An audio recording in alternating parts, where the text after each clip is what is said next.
If your computer gets stuck or glitches and is getting you nowhere, wouldn't you just hit Ctrl-Alt-Delete and restart it?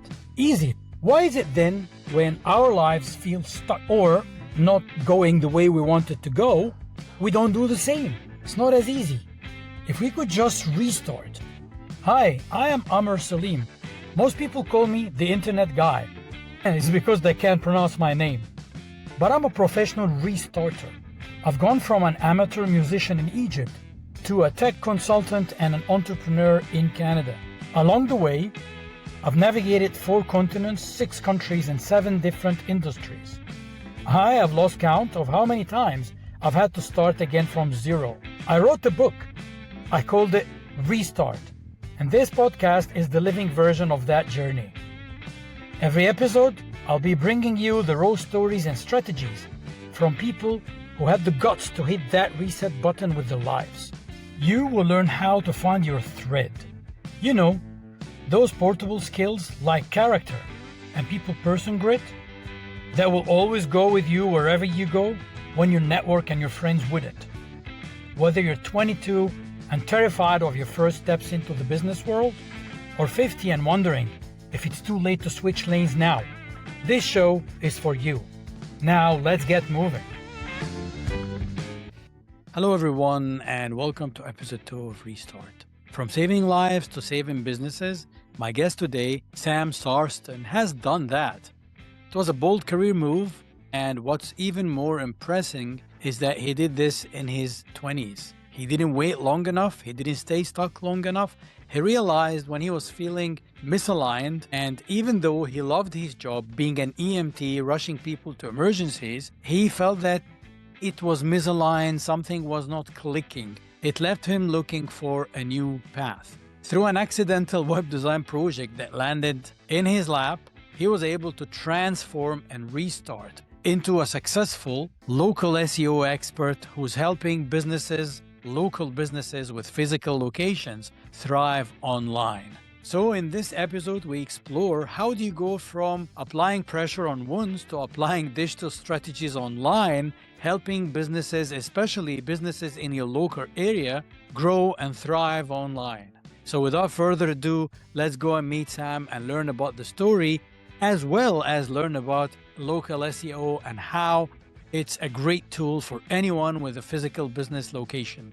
Today I have a special guest. I'm going to let him introduce himself. His name is Sam. Hey, Sam. Hey, thanks for having me on, Amber. This is great. My name's Sam Sarsten. I'm the founder of BenCan SEO and Websites. We're a small local SEO agency out in Bend, Oregon, but we serve clients all over the country, including Canada. And I'm also the founder of Local SEO Academy. So I teach a few dozen, almost 100 now, people how to do local SEO. So people, mostly web designers and small agency owners that are trying to add local SEO as a growth service.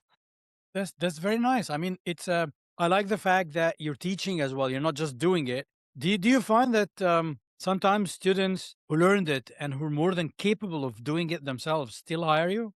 I feel like, yeah, sometimes, yeah. I mean, most get most that. of the students, yeah, I was I gonna get say that most. with email deliverability all the time. It's like, dude, you took the course. You're pretty good with it. I've seen you do the work. Say, I hate it. I'd rather somebody else do it for me. Yeah, I mean, that's part of it too, right? Being a business owner, sometimes you just gotta let stuff go. Yeah, yeah. The things that don't interest you or your passion, it's not where your passion is. And sometimes you just get busy. So, Sam, I wanted to learn a little bit more about you. So, what we both have been on Josh Hall's Web Designer Pro platform as members. I've seen some of your posts there. I've seen some of your posts on LinkedIn, and it clearly shows that you have a passion for SEO. But before we discuss SEO, I just want to go a little bit through the journey. How did you start? Like, where the first entrepreneurship, the first switch from whatever you had a job or college or whatever to entrepreneurship? What happened Yeah, there? that's a good question. I think so.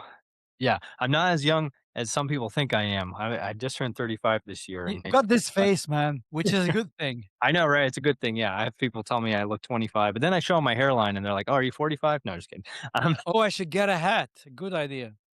yeah, that's my secret. No. So, I mean, as a proper millennial, I was, raised to believe that if I just went to college, everything would be okay, right? And so that was kind of my plan from the get go. Went to Oregon State, got my little diploma over there, got a degree in biology from a top research university.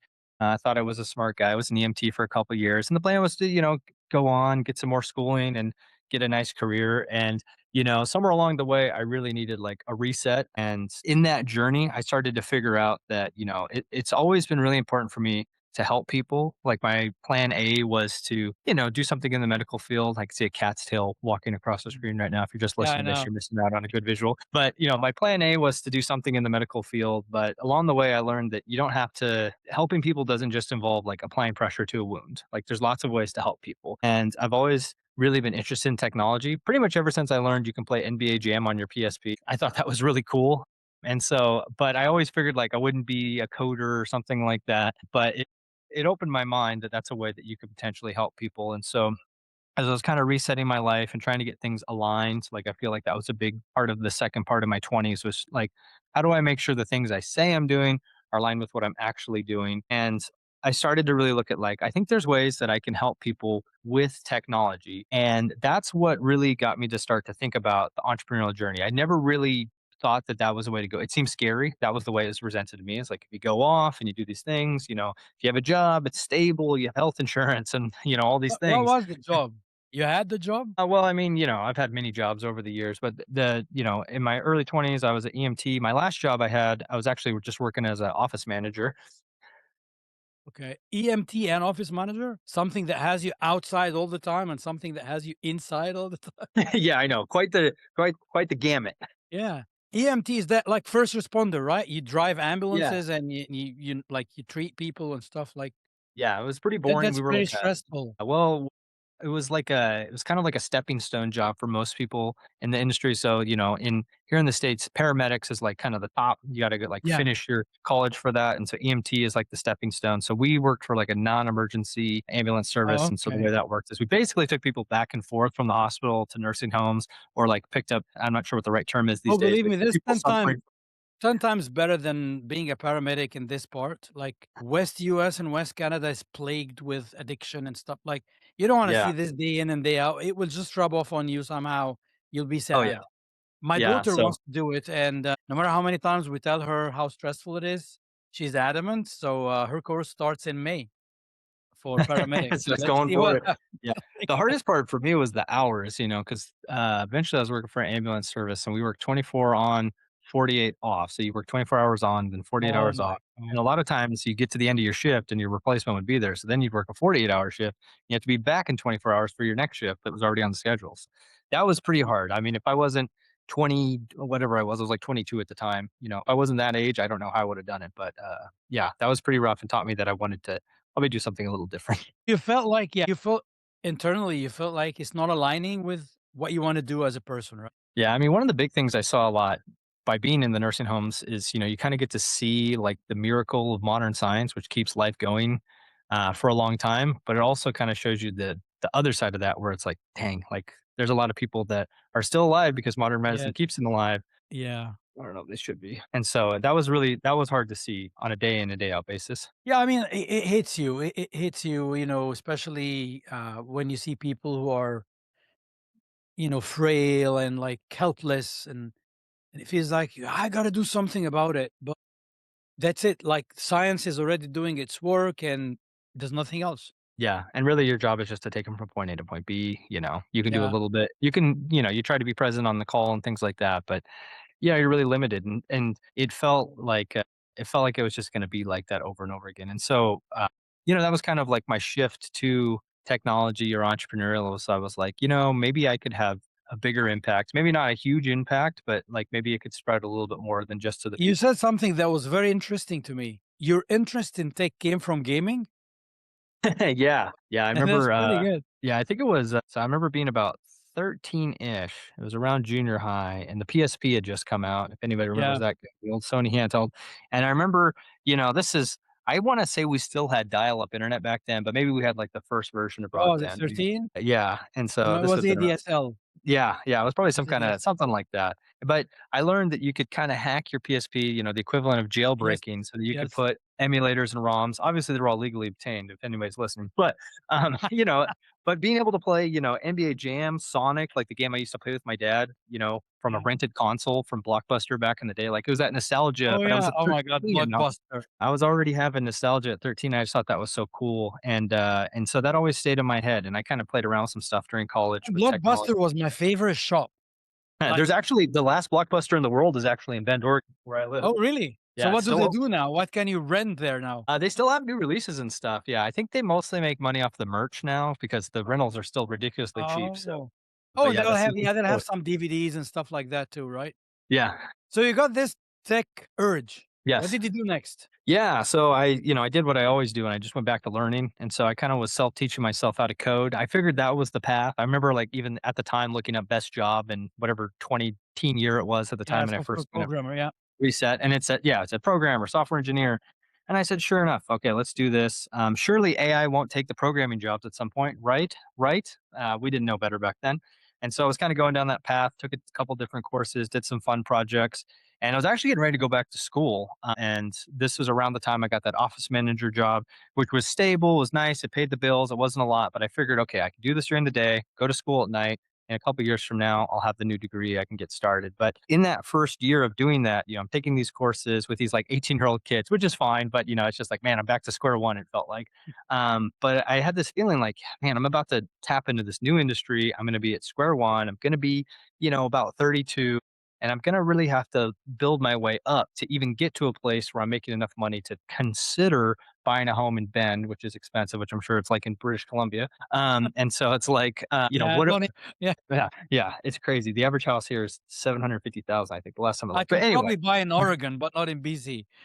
yeah, so I was like, that's what kinda got me thinking like, okay, so it was a little bit of the money freedom, 'cause I think it really boils down to 2 things for a lot of people. It's money freedom or time freedom, right? So for me, the money freedom started the itch a little bit, and then, I had a friend reach out and he said, "Hey, I have a small business. I want to build a website. Can you help me with it?" And I said, "Yeah, sure." And at the time, I was like, "Oh man," I was playing around with like React and all these other JavaScript frameworks. And I wanted to test project. I was like, "Oh, I'm gonna Yeah. make it stick, dude. I'm gonna custom code it. It's gonna be great." Oh And god, yeah. he said, "Hey, can you just use WordPress?" And I was like, "Is that still a Damn, thing?" no one use my coding skills. Yeah, the last time I'd used WordPress was, like, in college for, like, a blog or something, so I was like, "Alright, I'll figure it out." It was Friday, I said, "Give me the weekend, I'll give you something," and, I remember it was, oh gosh, what's that guy's name? It's escaping my mind. The Party People, Hey Party People, whatever his name is, he's got a whole bunch of Divi tutorials on there, but I followed, like, a Divi or Elementor tutorial, Yeah. and I wasn't done with the site, but it was, like, 75% done, and I was amazed at how much progress I was able to make in just a weekend because I wasn't having to custom code anything, You didn't it's have just to code exactly, you didn't have to I was code just anything. Yeah. reusing stuff and swapping out the colors, and when I got done, he looked at it, he was like, "Dang, this is pretty good," and I was like, "Yeah, it is." So, that really opened my mind of like, okay, web designers are not custom coding So websites you from the became an ground up. accidental web designer. Like Accidental web designer. Yeah, and so that's what really opened my mind, and then, the rest is kinda history, but that's when I found Josh Hall's podcast, and what does he say at the start of his podcast back in the day? He says, "Give you the life and something that give you the freedom you love," yeah, right? And, yeah. that's what kind of opened up the funny thing is I would listen to his podcast when I was driving back and forth Was it the to web my design business that give you the freedom, the life and the freedom. free what was the last thing in the tagline that you hope You for? I love. don't know. Something you That love, you love. right? Yeah, yeah, it's Yeah, a freedom and lady's voice. lifestyle you love. It's not Yeah. Josh's voice, yeah. Yeah, and then I remember driving back and forth to my parents' place where my brothers live, and it's like a 3-hour drive, so I'm working at the office place, and I'd listen to his podcast on that drive, and listen on the way back, and because I was the office manager, small business, I was the office everything, and so, like, I felt guilty to take a Friday off, I felt guilty to take a Monday off because we would get behind, and, I had that freedom, the owner, if you ever listen to any of these podcasts, I'm not, saying anything against you. I know you would give me time off, but it was like this personal, this was my, Yes. cross to bears that Me I didn't want to get behind. And so yeah. I would like rush back and forth to see my family. And so that really opened up the time freedom aspect where I was like, man, if I could control when and where I work, like, man, that would be really nice. And it would open up this door for freedom to hang out with family more and, with friends and build relationships and And all these that things. was what, 2018 or 19, something like that, or This was after? actually this was like late 2022. Oh, so it's after COVID. Okay, Yeah, okay. yeah. Yeah, It's and so post-COVID. Okay. yeah, post-COVID, and, yeah, and then that was really the thing that kinda gave me the impetus to say, "Let's start," and so, it was the start of 2023. I sat there with my, on New Year's Eve with my Martinellis, and I said, "I wish this was something stronger so I could blame it on this, but I wanna start a business this year." Oh, that's pretty good. So the inspiration came from the podcast. Yeah, actually, it's, like, crazy that but, yeah, it was kinda like I said, I was gonna go back to school for computer science. I paused and built the website for the friend, started to listen to Josh's, podcast, and then, there was a little bit more. I actually at the time, I was actually fresh off of I was working on some, like, self-development things and some job development stuff through the WorkSource program here in Oregon, and they actually paid for me to do Josh's courses, which was pretty amazing that the state would do something like Nice. that, and then if not for that, I don't know if I would have actually jumped in, but his podcast, like, planted the seed, then I did the courses right away, and then there's, They like, a did the funny story. courses when they were still on the website, like before he Yes. moved them to Yeah, the before yeah, yeah, and yeah, pro was, like, still it had just started. It wasn't the club anymore, it was pro, and then I, there was, like, a funny story where I, like, paid for one of the courses, and then I asked for a refund because 'cause I'm like, "Hey, I'm gonna get the bundle, but the state's gonna pay for it, but I need an yeah, invoice. Josh, will you do this?" And I felt so scared, like, reaching out to yeah. this internet person, like, "Oh my gosh, is Josh he even is gonna write great. me back?" Yeah, And yeah, he ended up being great, and then the money I got back for the course was, like, $300, and so I told myself, "I'm gonna take this $300, I'm gonna invest it in pro for the next 3 months, and we'll just see what happens," and I haven't yeah. left pro since. Oh man, I love the community. It's unbelievable.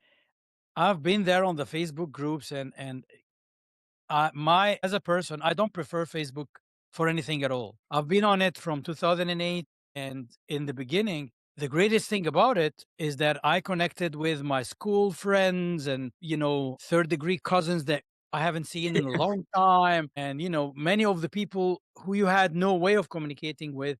And it was great because you'd remember, like, it will give you a notification when it's somebody's birthday, whatever. And it was nice for these social interactions until I remember, I think, what was it, 2011, whatever was called the Arab Spring, when all the Arab countries started Oh, yeah. to revolt at the same time, and then Facebook became extremely political. Mhm. And then from that moment onwards, they kept on changing the interface, being more focused on ads. Like in one, I remember one time I'd open and I can't even see real people. Everything on my timeline was ads. Yeah. It's like Google's starting to feel like like posts, but they're like, bumped up posts. And then towards, I don't know, I think completely last year, April 2025, when we had our elections in Canada mhm. and people started to fight and I've been called names and whatever, it felt like, dude, like why am I even there? It's just wasting so much Mhm. time. So I still have the account. I go there from time to time. I have some like friends groups that I want to check out from time to time, but I don't post anymore. I'm not active. And then same thing with Twitter. Like I would log into Twitter once every 6 months just to have a quick look and get the hell out of there. I don't do Instagram. I have an account that has been dormant. I don't do TikTok. Don't even have the app. And, like the peace of mind that I have kind of having no social media or that kind of limited social media. Oh, I tell you, but I've been on these groups with Josh from the beginning. I was gonna say you were And like one of the OGs, one of the first ones. yeah, and you see, like, it's also morphing.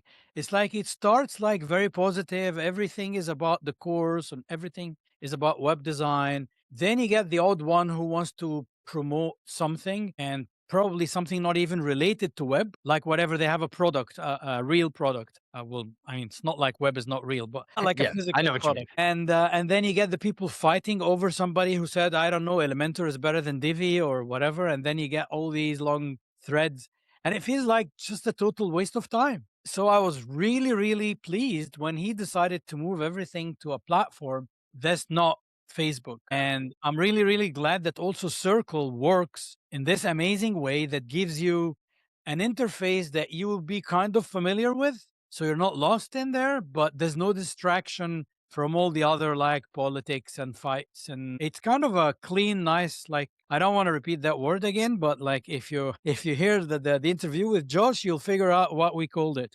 But Well, I think I saw that part. Yeah, it it's does coming from protect one you. of my ex-managers actually. He used to call the social part of a learning management system. He used to call it that. So yeah, so this is a great thing because I think when you joined, you there was no Facebook groups anymore. Right. It was Circle. You had the course on the website and the community on Circle, and then you introduce yourself, and everybody connects with everybody. And Mhm. it's funny because you have some people there who've been there as long as I've been, like Yeah. kind of founder members, right? And it's like the community that welcomes every newcomer. Oh, yeah. You'll always get an email from certain people. You know they're there waiting for somebody new to come to say, "Hey, if you need anything, we're here." I love that. I love that. So you got in there, and then what happens? Did you do all Josh's courses? Like I think there's what 12 of them. Yeah, I don't know because I know he's added a You did the couple over business. the I years, think but everybody does the business course yeah. because that. I mean, I did all of them. Yeah, I sat down and because I didn't know anything, I'm not a web designer by trade, so I was like, "I need to learn everything," and so I sat down and took every single course. I think I took the business course. I think I listened to the business course, and then I went back through and actually went through it step by step. Yeah, And then I really started to throw myself into the community and started to show up on the weekly calls. And I mean, that's my biggest like when people ask me like, how do I start a business? How do I do this? And it's like, get in a high level community, not a Facebook group. Like some there are, I'm sure there are good Facebook groups out there, but they're hard. They're few and far between. It's like yeah, invest a little bit of money, get in a good community. If you're a web designer, you might as well just join Web Designer Pro because it's the best thing around. And like showing up to those calls, getting Josh's feedback, and then feedback from other members too, where it's like, yeah, I was still figuring out like the principles of design. And so it's like having people like basically grill your website and be like, well, you should really move the button like this, or maybe turn that orange down a little bit. You don't really want to put black on this. You want it to be white because it's yeah, contrast. And it's like, whoa. And so like the getting out there and getting the reps, I feel like it really helped me grow a lot faster than if I just would have taken the courses and tried to build sites myself and just lived in kind of like a silo. Like it's so easy, especially after COVID.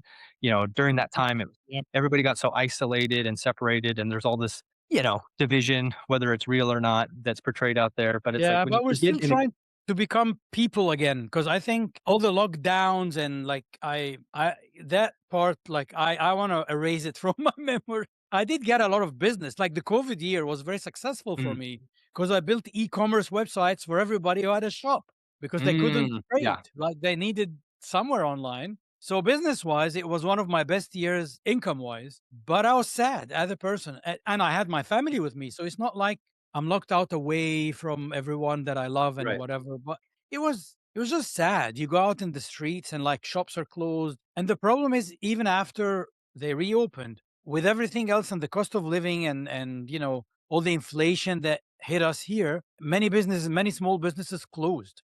So yeah, your favorite shop for this and that is no longer there. So it makes it really sadder. Like, God, if we didn't have COVID, maybe, these people would have survived and maybe we wouldn't have had that like big inflation that we had because the Canadian government was basically printing money.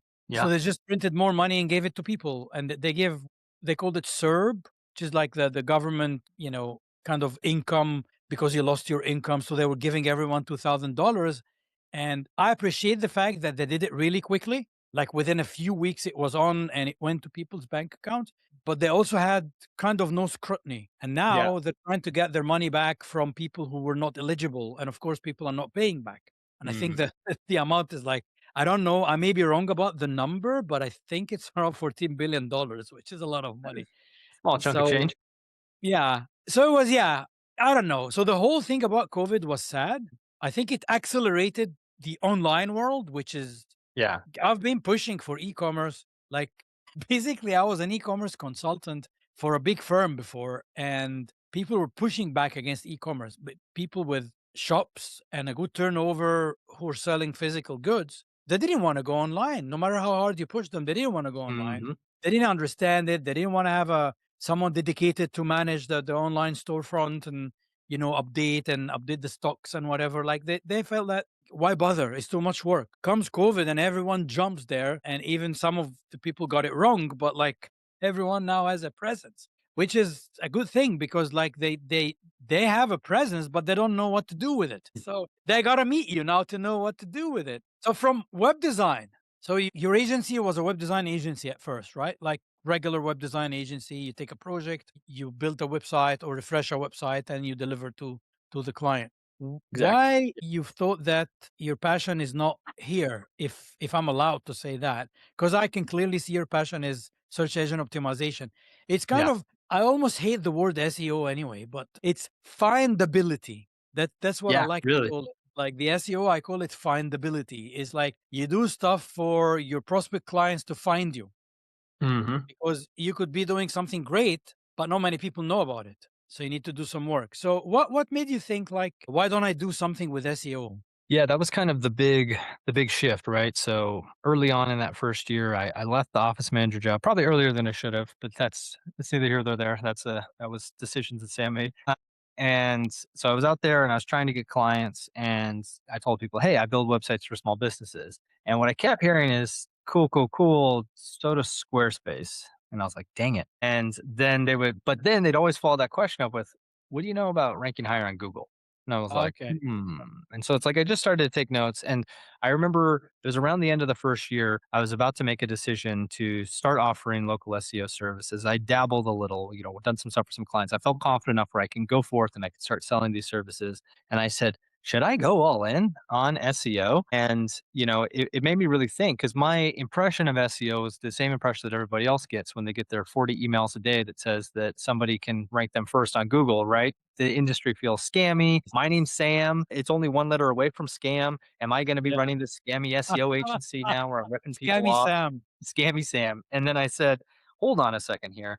This is my business, right? I get to run it how I want to run it. And, I went back to that, primary core value of service, wanting to help people. Back in the day, it was on the ambulance with the websites. It was to hopefully, build websites that would help businesses. But at the end of the day, they got to get results, baby. You can spend all Yes. this money on this amazing website, but if nobody's getting to it, it's not going to actually make them any money. And so, that was really the turning point there. And I said, okay, I'm going to go forth. I'm going to try to provide the best SEO I can possible to hopefully get the best results for clients. And once I made that shift, that's kind of where the business started to blow up. Because, if you're listening to this podcast and you're maybe a web designer too, you might have felt that feast or famine cycle between projects, right? And Yes. it kind of stinks when you don't know when the next check's going to come in from the next Yeah. project or that delivery check because you finished a web design project. And so the nice thing about having a growth service, as Josh likes to call it, whether it be SEO or social media content or whatever it is that you do, like there is this recurring aspect. And so you kind of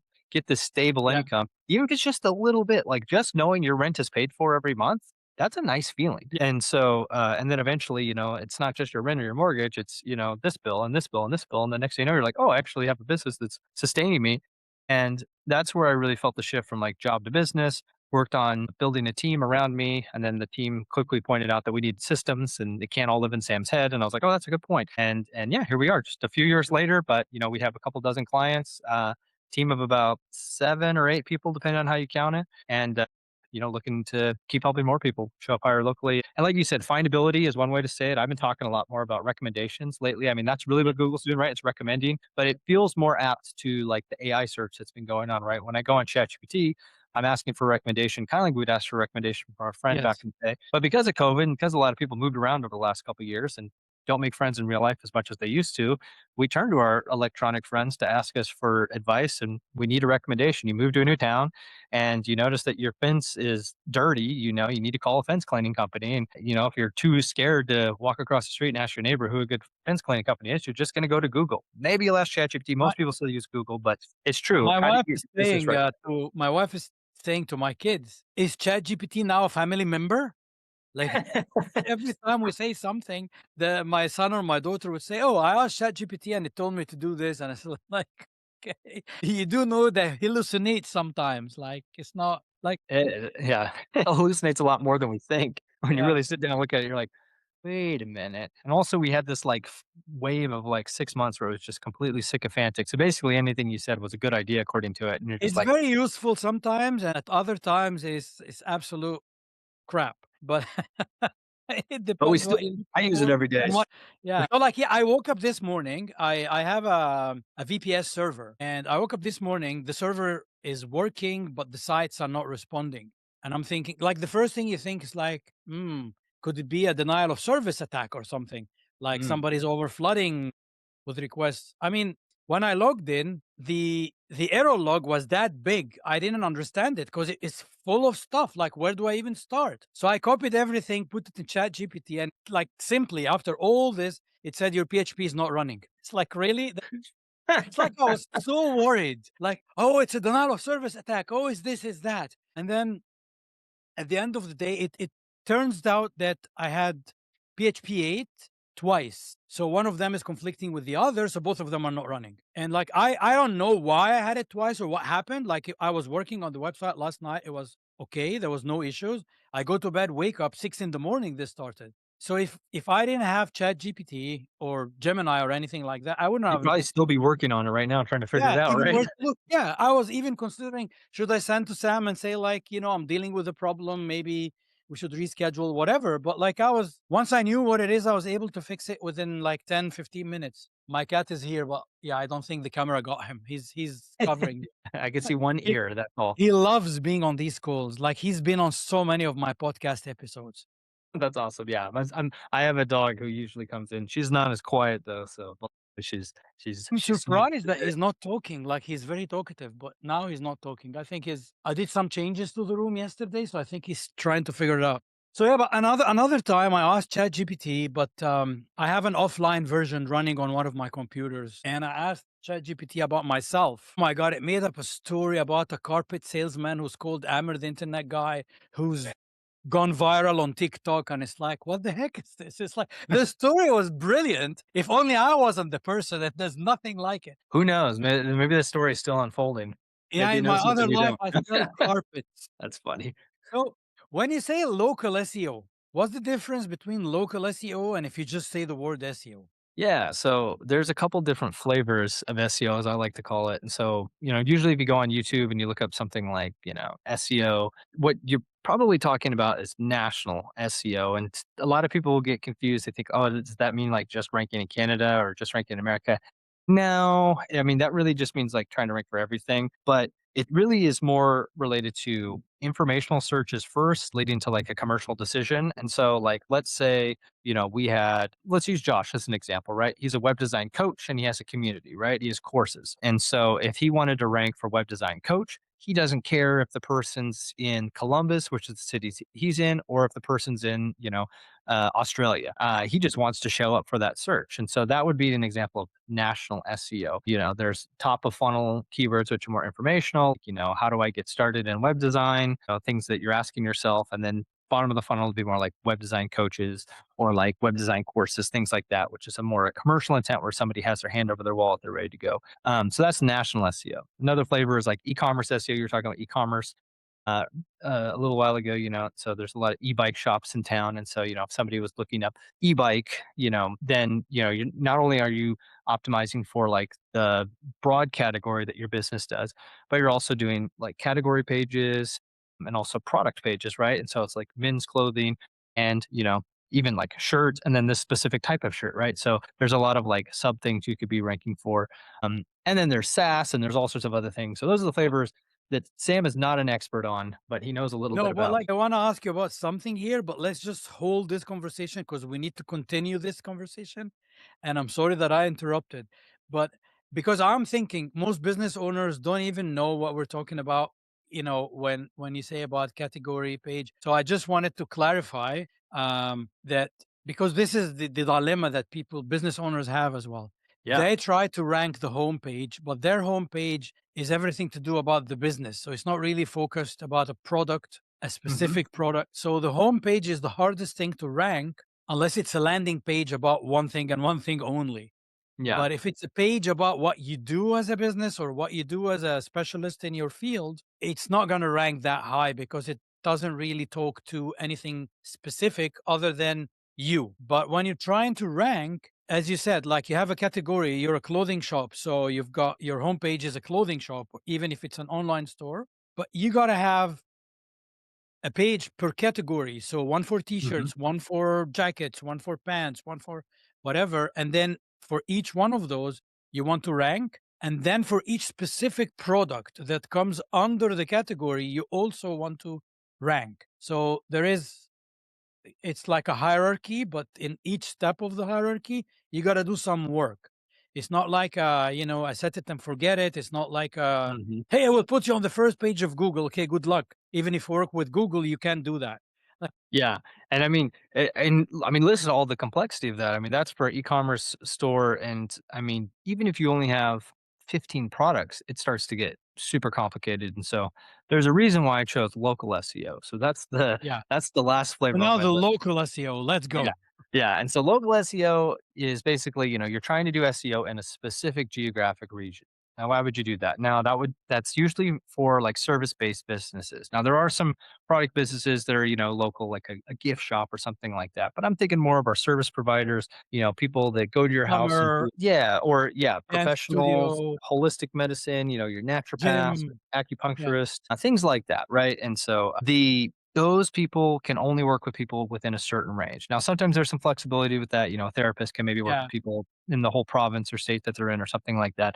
But typically, they would be very happy to get just a handful of clients from their specific area. And so Yes. when it comes to local SEO, the reason why I like it, and this is, my thing that I love to shout from the rooftops, is it really only comes down to three things: your Google business profile, your website, and building authority through industry I'm glad relevant, you said Google relevant business profile first. Yes, because, I mean, the map pack's the first thing that shows up, so if you could show up there, you can Yeah. start getting leads Because right even away. if you can't rank, many people don't know that. If you have very high competition in your field and you cannot rank for your specific keyword, but you have a good Google business profile, when people search, the on top of the page, you get the searches that come from Google Maps. So you'll Mhm. be there on page one anyway, even though you're not on the results in page one, you're on the Google Maps, which is coming from Google My Business. So that's a great hack.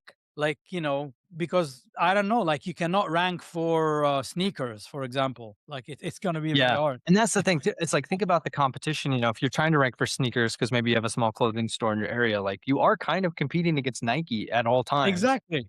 Yeah. But if you're a roofer, even if you're in a bigger town like Vancouver, it's like there's only maybe 100 roofers, and so it's like, Yes.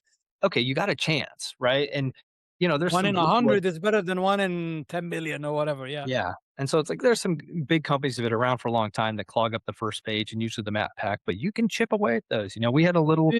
I was gonna say we had a little father-son company Yeah. here in town, and, they started from nothing. They had a little Wix site they built that, was like one page, and we said, "Okay, we're gonna build you a new site, and then we're gonna start working on your SEO." And it took about a year and a half, but they started to rank right there. It was like, guys that have billboards, guys that have giant team and marketing division, them, and then the next big company, and it's like, "Hey, look, like, this stuff can work," but It's it just just below the big players. Yeah.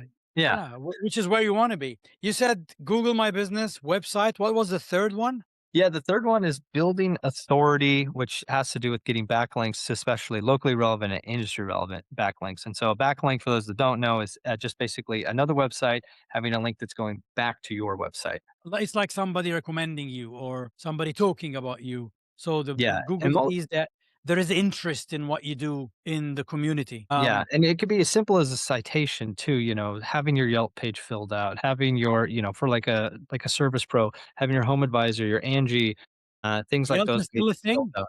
Yelp is still a thing. It's usually one of the first search results in local SEO, actually. So you don't necessarily need Okay. to show up higher in Yelp. Who knows how that works? Yeah, But and you don't have to pay you need to Yelp be for on there. the like, yeah, premium, whatever they will call you and try to offer to you. Um, Yeah. let's take this case because it's interesting. You said Google My Business website and build authority. So with the case of the father and son company, so they, I'm assuming they didn't have Google My Business, and you were saying they just built one page on Wix. Yeah. So they So when you were introduced to them, what was the first things that you told them we need to work on? Well, the first thing we worked on was website. I think that, I like to think of a marketing pie chart a lot, especially as we've worked with more businesses that are a little bit bigger. It's like, there's more than one way to peel an orange, as they say. Yeah, you're not supposed to say the way you used to say it, but there's more than one ways to make money as a service business. And so it's like you can use Google ads, you can use mailers in your town, you can use meta ads, you can you can do all sorts of stuff. I like organic because that, True. when you pay for ads, it's like a faucet, right? You turn it on, you're getting leads, you turn it off, they're gone. And also, you Yeah. still have to optimize all those platforms, even local service ads, which are great. They're expensive, but they're great, but you still have to optimize that. You still got to listen to make, if you get a spam call, you got to, put in a claim. And a lot of business owners get too busy and that kind of falls apart. Now, I'm not saying it can't be part of your strategy, but anyway, I like organic because it doesn't go away right away. And so for these guys, they really didn't have any presence, and so I'm like, "Hey, you guys are still gonna be knocking on doors. You're still gonna be trying to get referrals from your first couple clients. So let's build up that website. Let's get some photos of the projects you've done already. So that way you have that hub of your marketing started." Then from there, we can build on top of that. So the website was the first thing we did. And then we started to work on Google Business Profile and really starting to optimize things out, building out location pages so they could rank all over our town. And that's where we got some easy wins. We're able to get them showing up in the cities, near our kind of hub suburb city. And then, yeah, building authority, which is something you want to do over time. I always tell people like, your number one goal when you're doing SEO is you want to look natural. You want to kind of pretend like you're the business Yeah, owner doing it. And so it's like, just because we can bust out 200 pages overnight now with ChatGPT or whatever, doesn't mean we should, right? yeah, And same with building links. You can build all these links. You can pay somebody on Fiverr to build all these links for a couple $100 probably in a day. But what's that going to look like to Google when they see you just got all these links overnight? And so, yeah, like, there's something to be said about getting, a natural profile of like high, medium, and low quality, not spammy, but lower quality links over time. And same thing with like your pages. Like it's good to have a page for each one of your services. It's good to have a exactly. page for that in each location, but don't do it right away. Like kind of space it out. I'm not saying you have to do like Yeah. one a month, but just space it out a little bit, make it look more natural. And it's the beauty of local SEO as well. It forces the business owner to think, where do I want to show, like Hmm. electronically, like online? Because if you ask anyone starting a business, they would like to have clients from anywhere. It doesn't really matter where the clients come from. But as you rightfully said, for service businesses, if you can just fill, like, let's say you work by appointment and you do physiotherapy, right? Once your day is booked, your day is booked. That's it. Once your 5 days a week are booked, that's it. You cannot take any more clients. So if these 5 days a week are booked by people who live around you, that's it. You're done. You're done in a good way. It's not Yeah, you're at capacity. it's like Yeah. you don't need, yeah, you don't need to show for people in the town which is adjacent to your town, or in your state or whatever. Like if you can get all your appointments filled by your local clients, success. That's it. You don't need to do, anymore. You need to maintain that success, but like that's it. So Yeah. You kind of get to decide if you want to grow or if you want yeah, to, like you said, like kind of, I like to call it like building a moat, like when we do get our clients rank really highly, okay, how do we not lose? Because the competition is yes, constantly somebody trying to else do will their come thing. and yes, and maybe they're not necessarily doing a better job than you in your industry, but they're doing a better job marketing themselves online. So you gotta stay Right. awake. I mean, you already answered it, but like I still get like 40 odd emails a week with people in other parts of the world trying to offer me SEO services. The funny thing is also they try to offer me web design. And like there were some cases when I got irritated and I responded by, "Do you even know what we do for living? Yeah, You're I get offering those me emails web too. design?" They're like, did Like, you know we can get you to rank number one? I was like, go look up our top keywords. We are ranking number one. Have a good day. yeah. And oh, I love the fact when they send these, because some of my clients on my maintenance plan, they get these emails too, and they ask me and Yeah, they they're forward curious. the email to me. The worst one I see is when they go and write your website is not ranking. Hmm. But that's it. It's not, there's no details. It's like, okay, it's not ranking for what? Like what keyword, what industry, Yeah. what? No, they just send your website is not ranking. And that spammy email is meant to scare the whoever receives it. It's like, "Oh Mhm. my god, I am not ranking." Yeah, like you're a plumber, would you wanna rank for Nike shoes? Like, you know what I mean? Right. Like, Yeah, exactly. you're not ranking for what? That's the question. Yeah, and then they promise they can get you to rank number 1, but they'll get you to rank for some obscure term that nobody ever searches ever, and like, "Look, you're ranking number 1," and it's like, cool to Yes. search. So, in the age of AI, and now Mhm. that AI would give summaries and stuff, like, I know I still search Google, but then in the results page, I get the AI. Review? Yeah, I get the AI first, then I get the results that are coming from Google Maps, then I get the regular results underneath. Do you think that it's changing a bit how things used to be done in order to rank for specific keywords before AI started, and now? Because I think it's becoming, in my opinion, I think it's becoming more human, like more human based. It's no longer kind of a keyword as per se, but it's kind of it's picking up the story. That's the Right. way I see it. But I don't Yeah. know, do you see the same or is it different or? Yeah. So I think anybody that says that AI is not having an impact on search is naive. Go ask any publisher how they're doing after last year. Like those guys got decimated because their whole job was to basically answer questions with their pages. And now AI overviews answers the questions for you. So you don't get to their pages. So they don't make Yes. their ad revenue. Their dollars are down. Things are bad over there. And so now the question is this going to happen? to local businesses? And the answer is that the AI overviews haven't shown up as much, but they do, especially if you search like longer searches, then it tends to pop up. And they've also been experimenting very recently with like an AI generated map pack, so we'll see if they keep playing around with that. They definitely, I think Google, they've tried this before and they kind of rolled it back to the map pack. I think they've realized the map pack is a good user experience, but we'll see what they do with that. At the end of the day, one thing I really think about a lot, one of the other agency owners in town said this, and I'm glad that Josh teaches co-opetition, right? Where we can talk Yes, to our yes, I love that. competitors and find those places where we can actually work together. And he said, so I asked him this because I was still pretty new. This was still back in 2023 when I was first starting. And I said, do you ever get worried about AI in our industry? And he said, let me tell you this, Sam. He said, I think that no matter what, when it comes to people that want to work with people in their area, like that part's not going to go away, right? People Yes, are going to need to work with people in their area until the fence can get cleaned by a robot, until a roof can get installed by, some automated system, it's still going to be humans working with humans, right? And the key is like no matter how we use the internet, like right now it's through browsers on our computers, phones, and tablets and stuff like that, right? He's like, even if we switch to headsets and goggles and all this stuff, like there will probably be people in the middle that are helping small businesses get connected to people in their area. And I was like, ooh, that is a good point. And I think that's going to be true. And I think we've started to see the first real shift because although, like, if you actually look at the numbers, Google is still usually over 90% of the market share, especially for local searches. So it's like most people are still starting on Google, especially for local search, but they might do some of their research on ChatGPT, right? Especially like a kitchen remodel in Bend costs like 50 to 80 to yes, maybe even $100,000, depending on how big your home is. So it's like you're going to take your time looking that up. And so you might ask some questions. You might start on ChatGPT or Claude or Grok or whatever you like to use, right? Gemini. And you might just say, like, okay, so like, do I need to remodel my, you start yes, off with these yes, basic questions with your assistant, and then you might get to the place where you're like, maybe I'll start asking for recommendations. And then you get those first couple, and then maybe you hop over to Google so you can actually look at the reviews and you go to their websites. Because if you're going to invest that much money, you're going to try to learn everything you can, right? And yes. so, again, this kind of goes back to being like a recommendation thing. Like, how do we make sure we're getting recommended by these tools that people are doing deeper research? But also, how do we still show up in Google for when you're a locksmith and somebody's just locked out of their car at the Safeway and they want to get into their car, right? You Yeah, just and they want to be want the the very first closest pull. locksmith to them that's open now.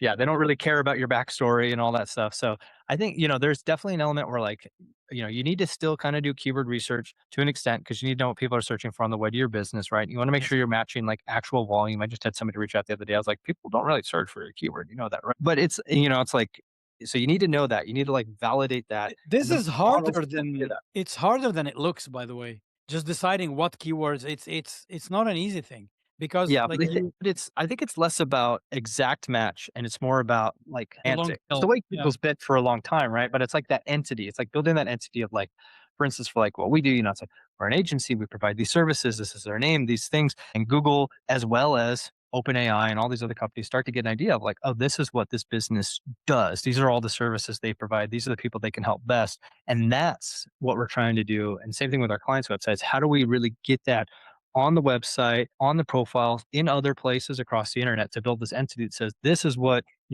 Carl's, plumbing service in Vancouver, BC does. So that way when people are looking for, the pipe is burst, that's the business that gets recommended. And so, yeah, it's an interesting time for sure, but I don't think like because we try to stick to best practices, and our best practices list, just started a couple years ago. We're kind of young. The other day, I had a couple calls with a guy, and I think he ended up going with a different company, which I'm okay with. You can't win them all, but he was asking like, why should I trust a guy that's only been doing this for a couple years when I could work with an agency that's working for 10 years? And I said, well, the playbook was different 10 years ago. You were writing all these blogs and stuffing all these keywords into it. And people still do that strategy and say, hey, we could do it even easier now because we can just have ChatGPT write these blogs. But here's the thing, blogs aren't what people are expecting when they're searching your keyword. When they're looking for something like, custom blind installation, Redmond, Oregon, they're not looking for a blog. They want to know like the company and they want to know what Yes. products do you have? Is it gonna be these kinds of blinds right here, the little fancy foldy up ones that are Yeah. really expensive, or is it going to be the old ones with the string? Like, what do they have here? So anyway, I don't remember what the original question was, but that was my No, SEO. no, perfect. I love that. Like it's because People don't realize that when we say search engine optimization, or what I call findability, it's an industry on its own. It's not a one thing. It's not a one way.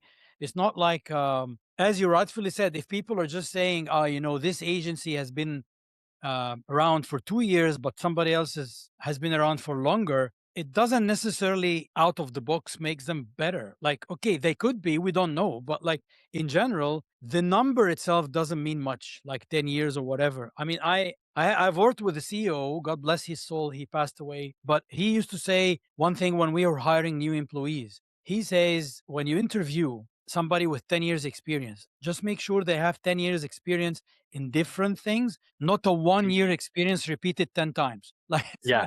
it's like this was like a light bulb, like, wow, yeah, that's brilliant. So do how many people are aware, like after they come to you, and like, sorry, not after, before they come to you, and then when you have the initial discussion, that they have to do some work in order to rank? Like, they have to post sometimes even on Google My Business as well. Yeah, I think people are pretty savvy these days. I think there's been a lot of, especially over the last couple of years, a big wave of people basically saying like, "Here's how it works," and posting it out in the open. And so most people know that they have to do something with the Google Business Profile. They know that they have to get a steady stream of reviews. They know that they need to add pages to their website. They like people are even starting to know like what backlinks mean and the importance of it. It's usually just they don't know the recipe or they can't build the strategy. And that's usually where, you kind of have to decide like, okay, where is my business at? Do I want to DIY this and try to figure this all out myself? Or is it time to hire an agency that maybe I can trust? And so, like, for like the people out there that are still trying to DIY it, that's why we have our 30-day local SEO playbook at 30dayseo.com. And it's like over 100 pages of stuff that basically gives you 1 day of SEO, like task to do.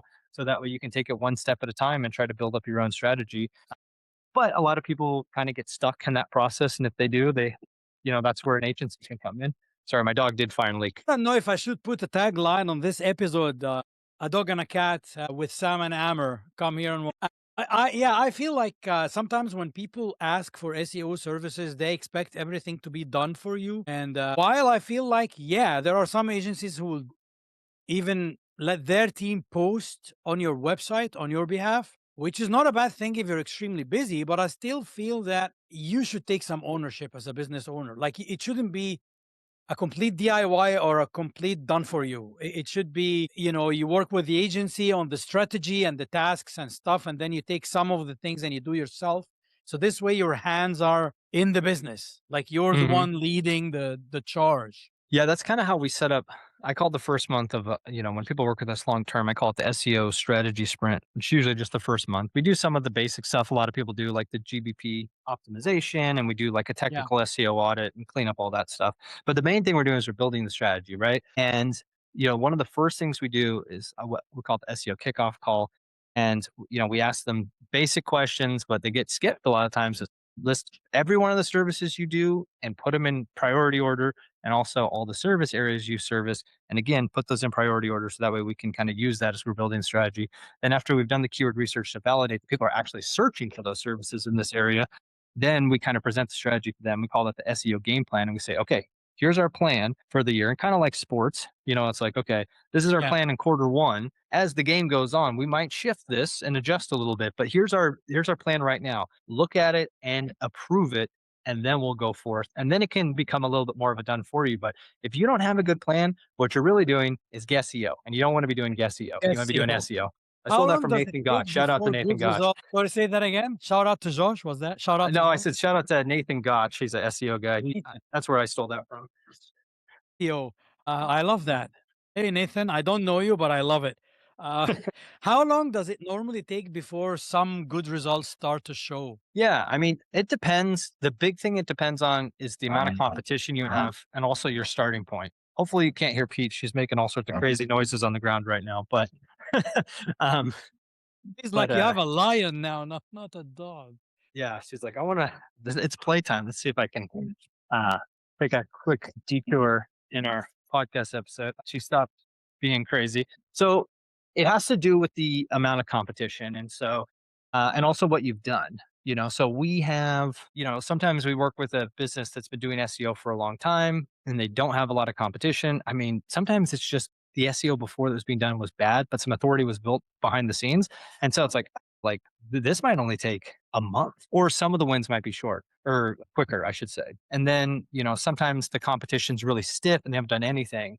In that case, you got to give realistic expectations. A recent one is the biggest company we've ever worked with. We're talking an 8-figure company, trucks all over town. They have their own buildings, they sponsor events, they have a marketing team. We're working with the marketing director, not the business owner. This is the biggest company we've worked with. We went through, we did the SEO game plan, and we said, hey, like you're actually showing up pretty good for a lot of your keywords, but you're not showing up for any of the near me searches. And so Mm. one of the examples was painters near me. And they are supposed to be the painting company in town. And so once they saw that, they're like, yeah, we're ticked off about that. And so we said, well, that's going to be one of the first things we target. And so, like, within, I want to say it was about 2 weeks. It took a little bit for the page to get indexed and updated and all that stuff, right? But within 2 weeks, they were already showing up like eighth.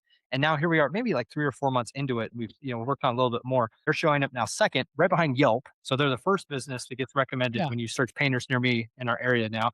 And it's a massive search term where it's getting, hundreds of searches a month. And they're spending, the cost per click is like $40 per click. And so think about that difference. Like they can now turn that ad spend down because they're getting those clicks organically as Yeah. opposed to having to pay for them. And so, like, that's a big difference maker. That's one thing that people don't think. They're like, I don't know if I want to spend, 1,000 or 1,500, $2,000 on SEO. Well, it's like, what if you're already spending thousands of dollars on ads because you're driving this revenue for your business? So anyway, it's cool to see these quick wins sometimes. But like I said, for that small roofing company that we had a while ago, that was one of our first clients. It took a year and a half before they finally made to the first page, but that's because they had nothing and it was competitive. So it took a lot longer. So it really depends. But if you're working with somebody that knows a thing or two about SEO, they can usually give you a fair ballpark. But anybody that makes any promises, I get worried about those people, right? I always tell people, I don't promise I can get you to rank number one, but I do promise me and my team are going to work our asses off for you. And that's about all I can promise. Eh, But That's usually when exactly. we do that, we see good results. Yeah, and like many people are under the impression that SEO is expensive, but I mean, okay, it's not cheap, but this is not. It shouldn't. You shouldn't look at it as an expense. You should look at it as a return on investment. So for every dollar spent, how many dollars am I making? And it's a long-term game. So you don't need, my opinion, you don't need big pockets because most of the times when Yeah. you get those like spammy emails and whatever, what they're doing ads. So you're paying Hmm. them to run the ads, but you're also paying Google or Facebook for the ads. That makes it expensive. But when you do organic, you're only paying for the SEO agency to do the organic work with you. So you're not paying Google or Facebook or any third party. So it's not as expensive. Right. And you could still and you can get massive results. I mean, you can get massive results from paid ads. I've been on calls with roofing companies that spend, I think they said they spend $20,000 a month on Google ads, but they get $200,000 back. So it's like, Yeah. it's all about 10x. return on Yeah. investment. And so it's like, yeah, they got it dialed in. They've got it figured out. But most small businesses aren't at the place where they can invest 5 figures a month in ads. So, my favorite story is George. We're starting our third year of working with George. He's a cabinet maker in our town. He moved up from a different state. And so his local SEO was nothing because he had to start from scratch in a new town. So when we met, he was looking to update his website. He thought maybe that's all I have to do because that's kind of the story we get told. Update your website, do the SEO hot spots, and you're good to go. That's part of the battle, right? But that's not the whole battle. So he did that, and he was showing up, but he was showing up on like the fourth page. And I kind of, I went up to George, and he was actually my first SEO client. And I said, "Okay, George, I got this new plan. This is back where my all my schemes were coming together. I was scammy Sam. No, just kidding." But where I was like, all right, I'm taking the leap. And I kind of pitched him on it. And I said, I think this is really going to help. And, when I looked around, he showed me a shop and he said, hey, man, like it's empty in here right now. So I'm not even sure if this is the move right now. But somehow, some way in that week, he said, let me think about it for a week. One little floating shelf job came through his contact form because we didn't get him to rank for Mhm. custom cabinets, but what we did get him to rank for was shelving. He was the first result. So somebody had come through. So he saw a proof of concept. Okay, this works. And so he said, all right, let's try it for however many months I told me to do it. I think it was 3 months at the time. So I was still testing it out. And and we did it. And I came back 3 months later. I was like, what do you think, George? You want to keep doing it? And he said, look at the shop, kid. And it was full and he had a helper. I was like, where did that guy come from? Um, and and it's just like over the years, I've watched him hire more and more people. He expanded to another shop space. And we did an update video. This is about a year ago now, where he's saying he was pulling in about $20,000 to $30,000 per month just from Google. And I talked to him on a call about three or 4 months ago after he hired a project manager. He said he gets about 15 to 20 leads per week, almost all from Google. And he basically gets to cherry pick the projects that he wants to do now and grow his business the way he wants to. And it's like, again, most of that's from Google. And so, he took the risk, he trusted a provider, and, he got the results that he was looking for. And I mean, I think Without that's the ads. thing. Not, yeah. And it wasn't ads, He got the not, results but without ads. It's important. yeah. And he's like, and he's there, that authority is earned and it kind of stays there. Google could change its algorithm. Local SEO has been probably the most stable flavor of SEO over the last couple of years. Anyway, I still think it's the right move in 2026 and beyond. Also, like, remember when ChatGPT does a search, which it always does for local things, it's searching in a search engine, pulling the top results information and presenting it back to you, making a recommendation off of that.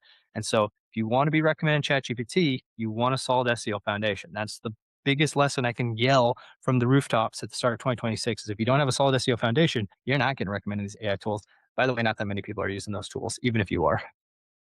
Thank you very much, Sam. Where do people find you? Yeah. So if you're interested in learning more about SEO, maybe for your business, maybe working with our agency, I think the best place to go is if you go to thencandesigns.com, THENCAN designs.com/SEO video. You can actually get a free video from me or one of my team members. You do have to qualify for that because we get a lot of those from our YouTube videos. But yeah, fill that out. We'll send you back a little 10-minute video of your 3 next moves for your business.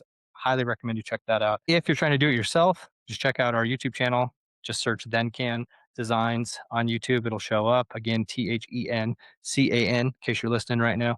Multitasking, washing the dishes or mowing the lawn. And then if you build websites and you're looking to build more stable income, like I kind of did on my journey, you should check out Local SEO Academy, where you can learn how to do SEO, deliver SEO, and sell SEO, and be supported along the way. It also includes community. It's basically just like Web Designer Pro, where we found each other, and it's a little sister community of pro. Josh likes to support it, so yeah, love to connect with you. Thank you, Sam. I'm going to put these links below in the description box if you're watching on YouTube. And yeah, if you're listening, you got to take the spelling from Sam right here. Thanks, man. Have a great day. Yeah, thanks for having me on. It was